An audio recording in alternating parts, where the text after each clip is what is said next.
میں مبلغ بنوں سنتوں کا، خوب چرچا کروں سنتوں کا۔ الحمدللہ رب العالمین والصلاة والسلام علی سید الانبیاء والمرسلین، اما بعد فاعوذ باللہ من الشیطان الرجیم، بسم اللہ الرحمن الرحیم۔ الصلاة والسلام علیک یا رسول اللہ وعلی آلک واصحابک یا حبیب اللہ۔ الصلاة والسلام علیک یا نبی اللہ وعلی آلک واصحابک یا نور اللہ۔ صحابی رسول حضرت سیدنا جابر بن عبداللہ رضی اللہ تعالی عنہ سے روایت ہے کہ اللہ پاک کے آخری نبی رسول ہاشمی مکی مدنی محمد عربی صلی اللہ علیہ وآلہ وسلم نے ارشاد فرمایا کہ جو کوئی مسلمان میدان عرفات میں ٹھہرے، وہاں قبلے کی طرف منہ کرے، پھر یہ وظیفہ 100 مرتبہ پڑھے، لا الہ الا اللہ وحدہ لا شریک لہ، لہ الملک ولہ الحمد وہو علی کل شیء قدیر، یہ 100 بار پڑھے۔ پھر 100 دفعہ سورہ اخلاص یعنی قل هو اللہ احد شریف والی پوری سورہ پڑھے۔ پھر 100 مرتبہ یوں درود شریف پڑھے، اللہم صلی علی محمد کما صلیت علی ابراہیم وعلی آل ابراہیم انک حمید مجید وعلینا معہم۔ پہلے چوتھے کلمے کا ایک حصہ ہے، لا الہ الا اللہ وحدہ لا شریک لہ، لہ الملک ولہ الحمد وہو علی کل شیء قدیر۔ 100 مرتبہ یہ پڑھنا ہے، 100 مرتبہ سورہ اخلاص پڑھنا ہے، اور پھر 100 مرتبہ درود ابراہیم شریف کا جو پہلا حصہ ہے اس کے ساتھ یہ شامل کرنا ہے وَعَلَيْنَا مَعَهُمْ۔ تو اس کو کیا فضیلت ملتی ہے؟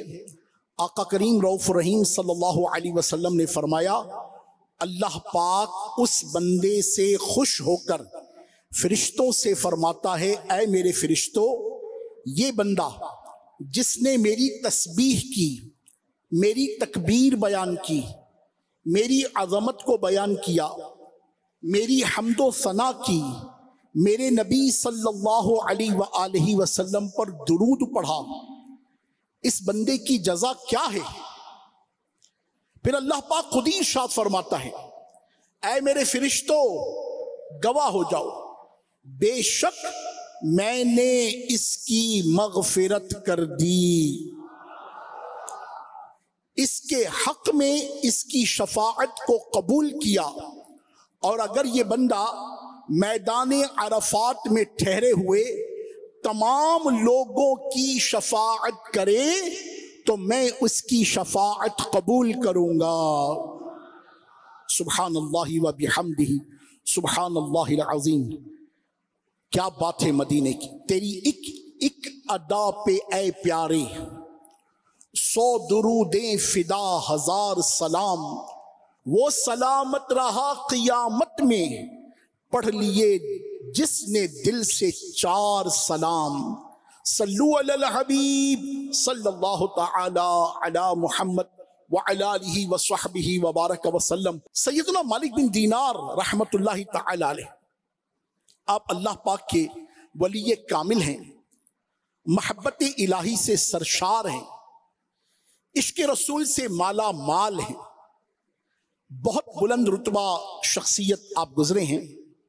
آپ رحمت اللہ علیہ ایک واقعہ بیان کرتے ہیں اپنا کہ اللہ پاک نے مجھے 14 برس 14 ایئر مسلسل حج کی سعادت عطا فرمائی۔ میں ہر سال مکہ پاک میں حاضر ہوتا، کعبہ شریف کا طواف کرتا، ہر سال میں وہاں ایک شخص کو دیکھتا جو خانہ کعبہ کے دروازے کو پکڑے ہوئے ہوتا۔ جب وہ تلبیہ کہتا یعنی لبیک اللہم لبیک کہتا تو غیب سے آواز آتی، لا لبیک، تیرا لبیک کہنا قبول نہیں ہے۔ سیدنا مالک بن دینار رحمت اللہ علیہ فرماتے ہیں 14ویں سال جب میں نے اس شخص سے پوچھا اے درویش تو بہرا تو نہیں، ڈیف تو نہیں، تجھے سنائی نہیں دیتا کہ لا لبیک کی آواز آ رہی ہے؟ اس شخص نے کیا کہا سنیے. اس شخص نے بڑا عشق بھرا جواب دیا اور کہا اے شیخ میں قسم کھا کر کہتا ہوں کہ اگر 14 سال کی بجائے میری عمر 14,000 سال ہو اور سال میں ایک مرتبہ کی بجائے ہر روز 1000 مرتبہ مجھے لا لبیک کہا جائے پھر بھی میں اس دروازے کو چھوڑ کر کہیں نہیں جا سکتا. میں اس دروازے پر پڑا رہوں گا، کبھی اس دروازے سے سر نہیں اٹھاؤں گا. کس کے در پر میں جاؤں گا مولا،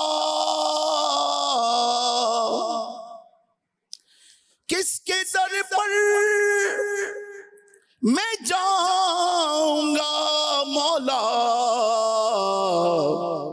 گر تو ناراض ہو گیا یا رب. اللہ اللہ. سیدنا مالک بن دینار رحمت اللہ علیہ فرماتے ہیں ابھی میں اس شخص کے ساتھ مصروف گفتگو تھا کہ اچانک آسمان سے کاغذ کا ایک ٹکڑا اس درویش کے سینے پر گرا. اس نے وہ کاغذ میری طرف بڑھا دیا. میں نے پڑھا، اس میں لکھا تھا اے مالک بن دینار تو میرے بندے کو مجھ سے جدا کرتا ہے؟ تو سمجھتا ہے کہ میں نے اس کے 14 سال کے حج قبول نہیں کیے؟ ایسا نہیں ہے، بلکہ اس مدت میں آنے والے تمام حاجیوں کے حج بھی اس کی پکار ہی کی برکت سے قبول ہوئے ہیں. سبحان اللہ.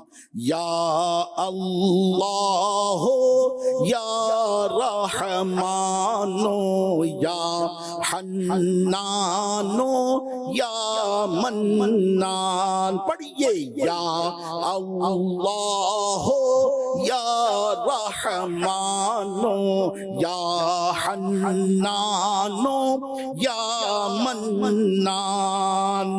بخش دے بخش ہوا کا صدقہ، بخش دے بخش ہوا کا صدقہ، یا اللہ میری جھولی بھر دے، یا اللہ میری جھولی بھر دے، یا اللہ میری جھولی بھر دے. بولو یا اللہ میری جھولی بھر دے، یا اللہ میری جھولی بھر دے. صلو علی الحبیب صلی اللہ تعالی علی محمد.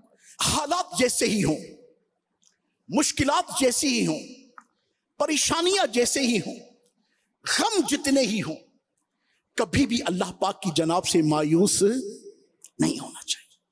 ایک تعداد ہے، میں نماز بھی پڑھتا ہوں، میں رمضان کے روزے بھی رکھتا ہوں، میں یہ نیک کام بھی کرتا ہوں، میں وہ نیک کام بھی کرتا ہوں، مگر یار پریشانیاں ختم نہیں ہوتی. تو پریشانیاں ختم نہیں ہوتی تو کیا نماز چھوڑیں گے؟ پریشانیاں ختم نہیں ہوں گی تو کیا پاک پروردگار کی جناب کو چھوڑیں گے؟ کیا اس کے حضور دعا کو چھوڑیں گے؟ کیا اس کے حضور مناجات کو چھوڑیں گے؟ کیا اس کے حضور عاجزی کا بازو بچھانا چھوڑیں گے؟ کیا اس کے حضور التجائیں کرنا چھوڑیں گے؟ نہیں. جناب رب العالمین میں حاضری، بارگاہ مولا میں حاضری کا وصف کبھی بھی کمزور نہ سمجھے. یہ سب سے بڑی طاقت ہے، مومن کی سب سے بڑی صفت ہے، مومن کی سب سے بڑی خصوصیت ہے. اب دیکھیے نا غیب سے کیا آواز آ رہی، لا لبیک، اور یہ کیا کہتا ہے 14 برس نہیں 14,000 برس کی عمر ملے، ایک بار نہیں روزانہ 1000 بار مجھے کہا جائے لا لبیک، تب بھی میں کیا کروں گا؟ اس در سے ہٹوں گا نہیں، اٹھوں گا نہیں. کرنے والا وہی، قاضی الحاجات وہی، مشکلوں کو آسان بنانے والا کون؟ اللہ. حاجتوں کو پورا کرنے والا کون؟ اللہ. تکلیفوں کو دور کرنے والا کون؟ اللہ. بیماریوں سے شفا دینے والا کون؟ اللہ. تو اس کی جناب سے دور ہو جائیں گے. ایک تعداد ہوتی ہے, سر میں بھی درد ہوتا ہے نا, تو اللہ کے دین کا کام چھوڑ دیں گے, درس فیضان سنت دینا چھوڑ دیں گے, علاقائی دورہ کرنا چھوڑ دیں گے, مدنی قافلے کا سفر کوئی نہ کوئی ایسی ایکسکیوز آئے گی چھوڑ دیں گے, ساری دنیا کے دھندے کر رہے ہوں گے, جماعت کے ساتھ نماز پڑھنا چھوڑ دیں. بھائی کیا ہوا یار, یہ چھوٹی سی ارے بھائی پریشانی آئی تھی, تو پریشانی کا حل کون سی جناب سے ملے گا؟ مولا کی جناب سے. غم مصیبت پریشانی آزمائش امتحان کون ٹالے گا؟ اللہ ٹالے گا. تو اللہ کی جناب میں رجوع بڑھ جانا چاہیے یا ہٹ جانا چاہیے؟ تو کبھی بھی ملعون شیطان کے ہتھ کنڈوں میں آ کر, اس کی طرف سے پیدا کردہ وسوسوں میں مبتلا ہو کر جناب باری تعالیٰ کے حضور حاضری کو مت چھوڑیے. جماعت کے ساتھ نمازوں کو ترک مت کیجیے. لوگوں کے گھر میں میت ہو جاتی ہے اور نماز چھوڑ, اچھا خاصا نمازی آدمی گھر میں مصیبت آئی ہے تو بھائی مصیبت آئی ہے تو اللہ کے حضور رجوع بڑھنا چاہیے. اور آپ دیکھیں ایک تعداد ہے کہ وہ نماز پڑھنا چھوڑ دیتی, ایک تعداد ہے بیماری آتی ہے نماز چھوڑ دیتی, ایک تعداد ہے تھوڑی سی بھی تکلیف آتی ہے شکوہ کرنا شروع کر دیں گے, بلکہ شکوہ کے اس سٹیج پر چلے جائیں گے معاذ اللہ ثم معاذ اللہ, کہ وہ اللہ پاک کے حضور ایسے کلمات کہنا شروع کر دیں گے اللہ کے بندوں کے درمیان کہ جو اللہ کی جناب میں پسندیدہ نہیں ہے. جیسے آج کل مہنگائی ہے, تو مہنگائی میں کیا کریں گے؟ اللہ رب العالمین عز و جل کی جناب میں رجوع کریں گے, اپنے دل کو مضبوط کریں گے, اپنے ذہن کو حوصلہ دیں گے, اپنے آپ کو موٹیویٹ کریں گے, محنت کریں گے, مشقت کریں گے, حکمت کریں گے, اس کی جناب میں دعا کریں گے تو مسائل حل ہوں گے؟ یا بددل ہو کے بیٹھ جائیں گے, مایوس ہو کے بیٹھ جائیں گے, حوصلہ چھوڑ کے بیٹھ جائیں گے, گھر میں جائیں گے تو گھر والوں کو بھی پریشان کر دیں گے؟ نہ, اللہ کے حضور حاضری دیں, غور کریں کہ میری کون سی کمزوریاں, میرے کون سے اعمال ہیں جن کی یہ ہو سکتا ہے اس کی پاداش میں میرے ساتھ ایسا ہو رہا. تو کبھی بھی اللہ رب العالمین عز و جل کی مبارک جناب سے دور نہیں جانا. محنت کریں گے, مشقت کریں گے, حکمت کے ساتھ کام کریں گے, صحیح ڈائریکشن سیٹ کریں گے, تجربے کاروں سے مشورہ کریں گے, تمام امیدوں کے ساتھ پھر اس کی جناب میں سربسدوز ہو جائیں گے. پروردگار اسباب میرے ہاتھ میں تھے, مسبب الاسباب تو ہے, اسباب کی طاقت بھی تو نے دی ہے پروردگار, جو ہمت میں کر سکتا تھا تیری عطا سے میں نے کی ہے, اب کرم تو فرما دے, عطا تو فرما دے, برکت تو ڈال دے, تو اللہ رب العالمین کا انعام ہوگا انشاءاللہ. نیت کرتے ہیں انشاءاللہ, جن جن کی نیت بنتی ہے وہ کہیں انشاءاللہ. سبحان اللہ. اللہ رب العالمین جل وعلا نے قرآن کریم میں پارہ 17 سورہ حج آیت نمبر 27 میں ارشاد فرمایا, اور لوگوں میں حج کی عام ندا کر دے. اب آئیے مفسرین کیا فرماتے ہیں اس آیت کے تحت. کعبۃ اللہ شریف جو مسجد الحرام کے عین وسط میں ہے, جس مقام پر ہے, جب سیدنا نوح علیہ السلام کے مبارک دور میں طوفان آیا, اس وقت کعبہ پاک کو اٹھا لیا گیا. پھر سیدنا ابراہیم علیہ السلام کے مبارک دور میں اللہ پاک نے سیدنا ابراہیم علیہ السلام کو حکم دیا کہ اے ابراہیم بیت اللہ شریف کی تعمیر کیجئے. سیدنا ابراہیم علیہ السلام نے مکہ پاک آ کر بیت اللہ شریف کی تعمیر کی. سیدنا اسماعیل علیہ السلام جو آپ کے شہزادے ہیں, انہوں نے آپ کے ساتھ آپ کی معاونت یعنی ہیلپ کی. دونوں باپ بیٹے نے کعبہ شریف کی تعمیر کو مکمل کیا. جب تعمیر مکمل ہو گئی تو اللہ پاک نے سیدنا ابراہیم علیہ السلام کو حکم فرمایا, اے ابراہیم اب آپ حج کا اعلان کر دیجئے, لوگوں کو پکاریے کہ وہ حج کے لیے آئیں. سیدنا ابراہیم علیہ السلام نے عرض کی, اے پاک پروردگار میری آواز کہاں تک پہنچ پائے گی؟ اللہ پاک نے ارشاد فرمایا, اے ابراہیم آپ کا کام اعلان کر دینا ہے, لوگوں تک آواز پہنچانا ہمارے ذمہ ہے. اب سیدنا ابراہیم علیہ السلام کوہ صفا پر اور ایک روایت کے مطابق جبل ابی قبیس پر تشریف لائے. پہلے آپ نے تلبیہ یہی لبیک اللہم لبیک پڑھا,